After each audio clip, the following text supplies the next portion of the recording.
Yeah, so it's still a theory, the information theory of aging, as I call it. It's emerging in the field, so we're right on the cutting edge, and over the next 5 to 10 years, we'll see where it settles out in the landscape. But what is making me more excited about this theory and its ability to explain a lot of these things are that, first of all, we know that we can clone an animal from an adult cell. Take a skin cell of a sheep or a dog or a cat. Barbara Streisand cloned her dog and got a couple That more. wasn't in your book, I don't think.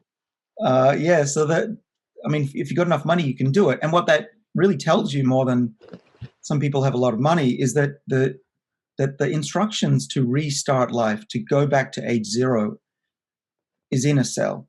Maybe not every cell. Some cells may be damaged irreparably. There may be mitochondrial DNA that's lost. I'm not saying that the DNA doesn't have mutations, but the mere fact that you can clone an animal is remarkable. That means that you can reset the epigenome and start life again. So Stephen Horvath's work was remarkable too. He's a mathematician who became a biologist, and he is really not that into understanding how it works. He used machine learning to develop a clock based on which of these methyl groups correlated with the age of many hundreds, now thousands of humans. And he could draw a straight line, which, is super interesting, but it doesn't tell you anything about why it changes over time and if it's important. And that's where our work and some of my colleagues comes in, where we were trying to understand what's driving these methylation changes. And as I mentioned, DNA damage is, we think, a major driver of that and the distraction of the sirtuins.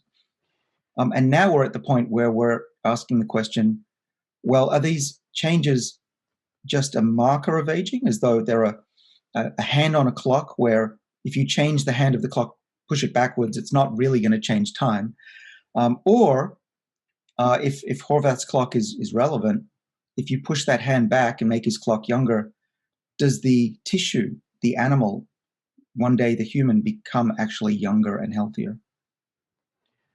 Well, I think that let's take a step here and talk about your recent paper that did demonstrate that using these Yamanaka factors, which were apparently designed to do that, to change the methylation pattern and revert the methylation pattern back to a less defined or more pluripotential scenario.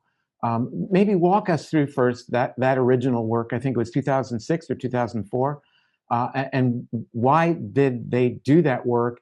And then let's go moving forward to how you were able to leverage that in terms of your research.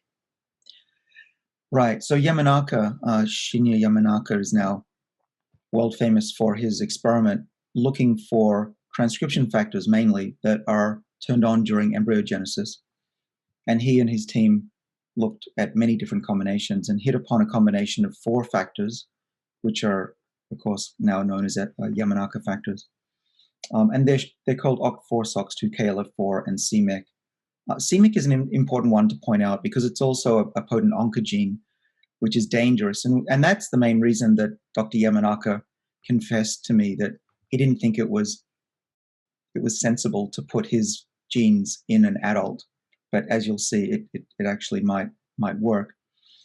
So what he did was ask the question, can you do the cloning experiment, but in the dish? Can you get an adult cell to be age 0 again? And if you can do that, you would have a pluripotent stem cell that could be turned into other tissues. So cloning in the dish. And it worked. He was able to create, from many different cell types, including skin, these stem cells that we now use to generate little mini brains called cerebral organoids and new tissues, and inject these also back into patients. So he won the Nobel Prize with John Gordon, who did the tadpole nuclear cloning experiment. In 2016, they won the Nobel Prize. Now, a few labs took that finding from Yamanaka and asked the question, what would happen if you did something like that, not in the dish, but in a tissue or a cell from an animal and put it back into the animal? What would happen? And that was a big risk, right? Because you could easily end up with a cancer, a teratoma, basically cells growing out of growing like an embryo, but in the animal, which does happen actually if you turn on all of the Yamanaka factors. But we tried it anyway, and actually this paper that you referred to, David, was our breakthrough.